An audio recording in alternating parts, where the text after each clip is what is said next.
好的，首先来为大家介绍一下3位哈。首先呢，为大家介绍一下我们今天的仅有的一位男生，一枝花，我们的 Jason Liu。2016 Greater New York Chinese Dollars for Scholars recipient. He's a senior at Yale University. He's majoring in philosophy while he spent most of his free time working on entrepreneurship and venture capital. Welcome.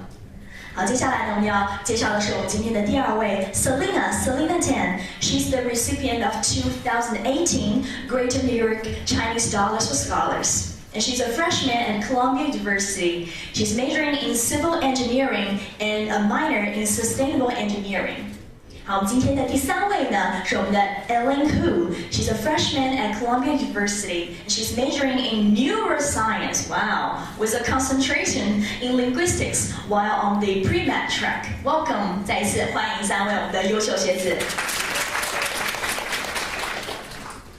好，那我们不妨从 Jason 先开始。你已经拿到话筒 ，You got the microphone already. So shall we start from you?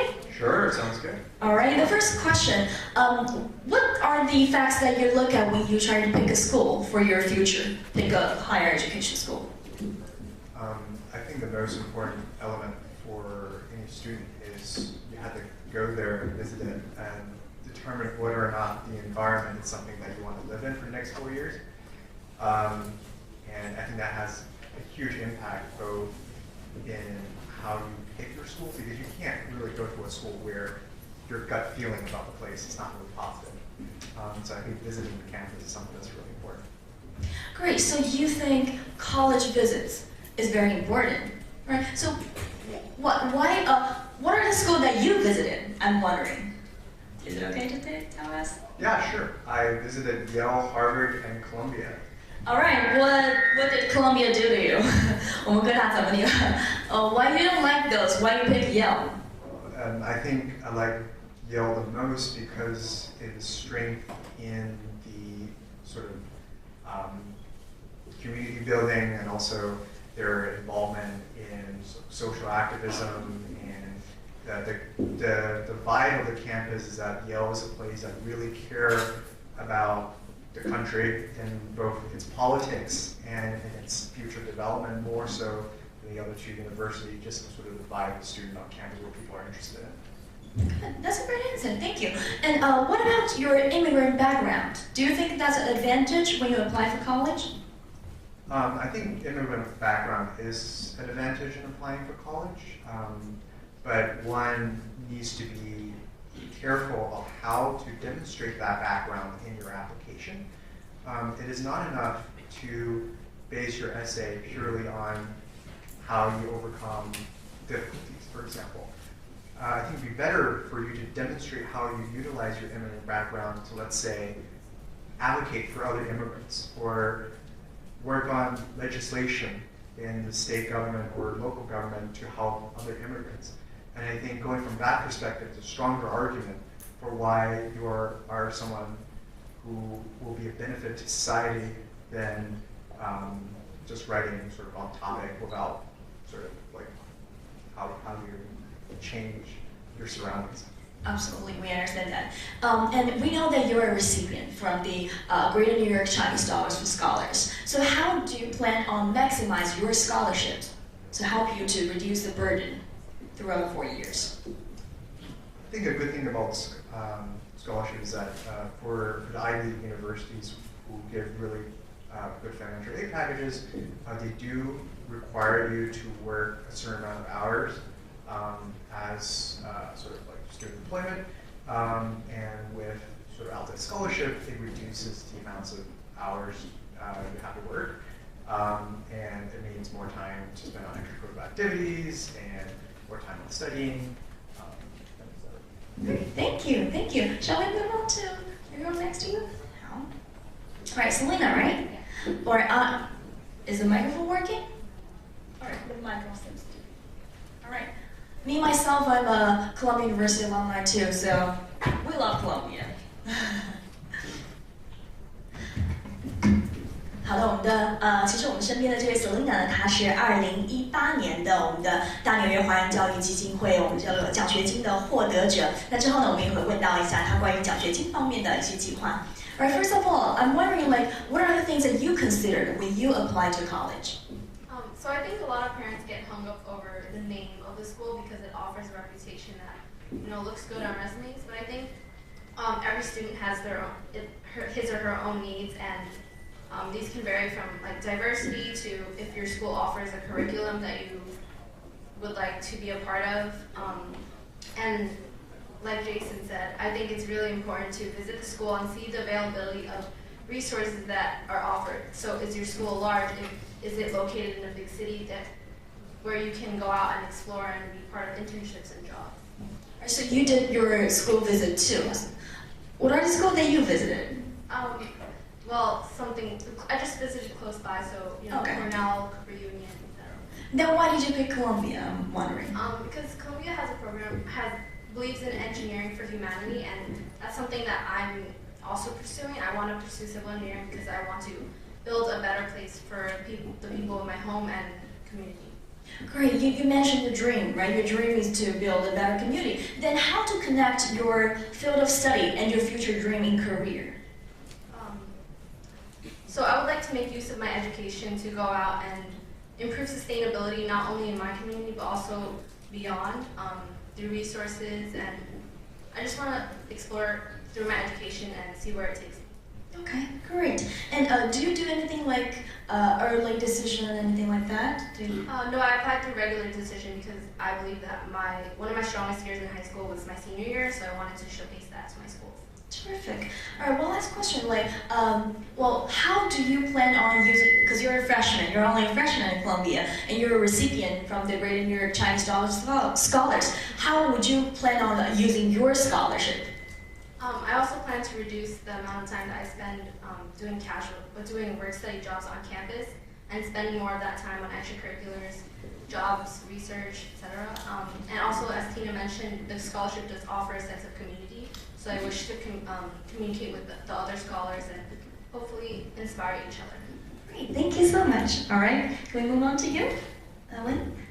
All right, so the first question for you, Ellen. I know you're doing neuroscience. The reason why I have to look is because neuroscience is like another universe for me.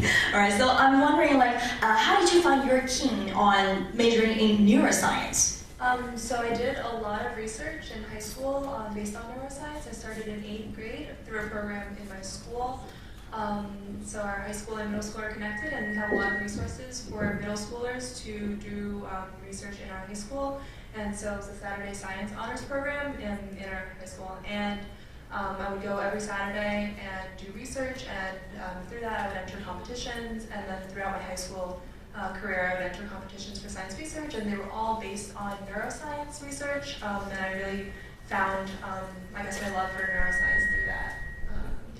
Okay, great. Next question is we have different standardized tests, like SAT or ACT. How did you decide which one you want to take? So basically I took diagnostic tests for both of them. I kind of just went in cold, no studying or anything, and just to see through my diagnostic scores what kind of test I'd be more comfortable taking. And so they are different tests, but I think they're starting to become a little bit more similar. The SAT is gearing a little bit more towards the ACT as well.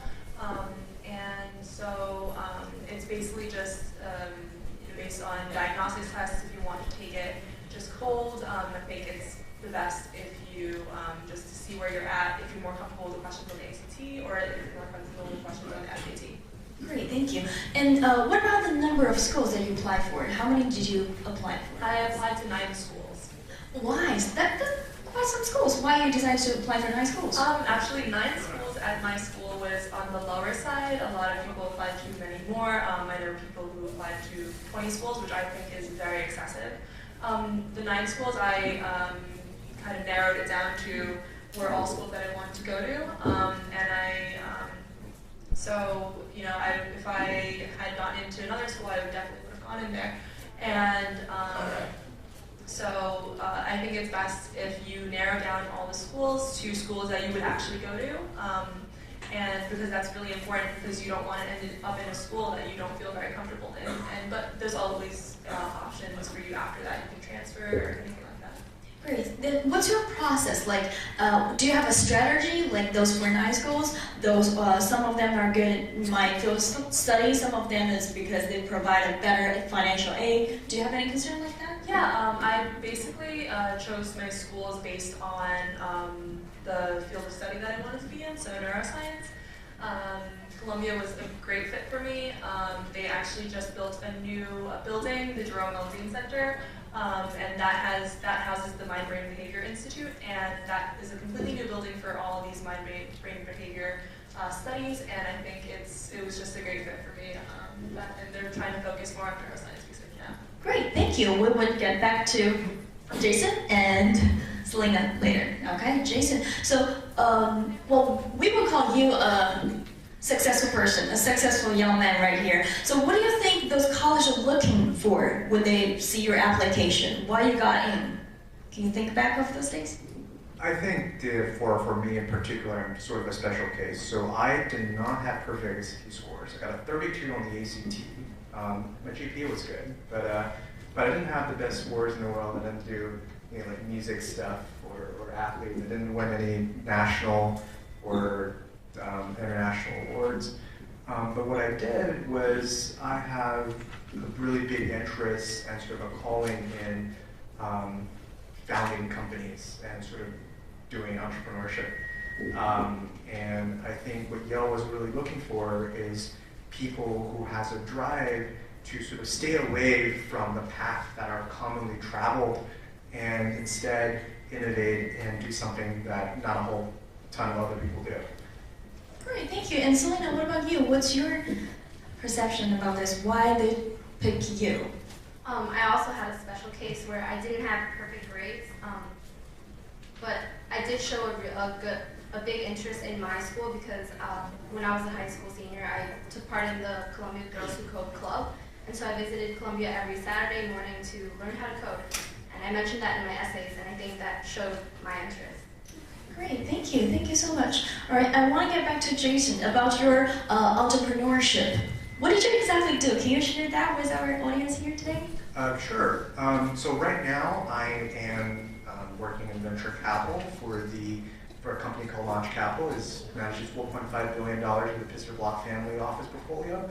And over there I sort of did 29 million worth of deals for 1.5 years. And when I was in high school, I was involved with creating a nonprofit that distributes bikes to students in Bangladesh with a friend of mine who's from there. He's like the main guy. I sort of help him out with the legal and sort of a lot of the planning and strategizing. And I also was involved in a Boston-based company that created automatic toll dispensers, who two of the co-founders, one who currently work at Uber, and another one is now an engineer at Harvard. Wow, that's impressive. Thank you. And then let's get back to our Ellen here. All right. What would you say to those people who have concerns about the financial part? What would you say? What would you tell them what to do? Yeah, so there are a lot of scholarship options like this one, and I think a lot of schools offer very good financial aid, and they're very, very helpful with that. Most schools, they're very accessible. If you call their financial aid office, they'll give you a lot of information, and they are just overall very, very helpful people. Great. And Selena, what's your opinion on this one? So I think you should try to contact each school and ask them to match financial aid packages, because I know a lot of schools like Ivy League, they do that. So for me, one other Ivy League that I applied to offered me more aid than the one that Columbia offered. So I contacted Columbia and asked them to match the financial aid packages. And after they did that, I decided to attend Columbia. Great. And then let's move on to the extracurriculum activities. All right. Well, some of them think like I should only focus on my score. I should only go to those programs who can help me get a higher score. I don't need any social activities. I don't need to spend my time on those. What's your opinion on this one? The admissions committee takes on a holistic approach when reviewing applicants. So you want to make sure that you show that you took advantage of your time at high school and took part in leadership, extracurriculars, even if it's a minor job that's unpaid or some internship. You want to show that you have a motivation that keeps you going, that you're able to inspire your community and people around you. So may I ask, what did you do for your ex? So I was the leader at my school, so I was the vice president of my school's Red Cross Club. Over the summer, I did an internship at the New York City Department of Design and Construction, where I finalized my dream of becoming a civil engineer. Great, thank you. And Jason, what about this one? What did you do for the extracurricular activities? So going one question above, which is the importance of scores versus extracurriculars. Sure. I think I'm on the philosophy that that scores needs to be good enough, but don't shoot for full scores if you can use the time to do other cool things. And for me, in extracurricular activity, I was involved in only one club on campus, and that was being the president of the Red Cross Club. But other than that, because that's mostly because I feel like that could do a lot of like really beneficial things to sort of helping out with folks in other nations, and I was sort of in the business of doing nonprofits. I wanted to be involved in Red Cross, but other than that, most of my activities focus on entrepreneurial stuff. And for the extracurriculars, don't do extracurriculars for the sake of doing extracurriculars. Do extracurriculars because you believe that you really care about the extracurricular. And I think that's the one important thing I think folks need to think about when they're doing extracurricular activities. Don't become a club president just for the sake of becoming a club president. Do it because you care about the organization and you want to really spend your time doing that.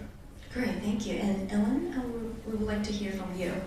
Yeah, I totally agree with Jason. I think it's very, very important for you to have an interest in what you do.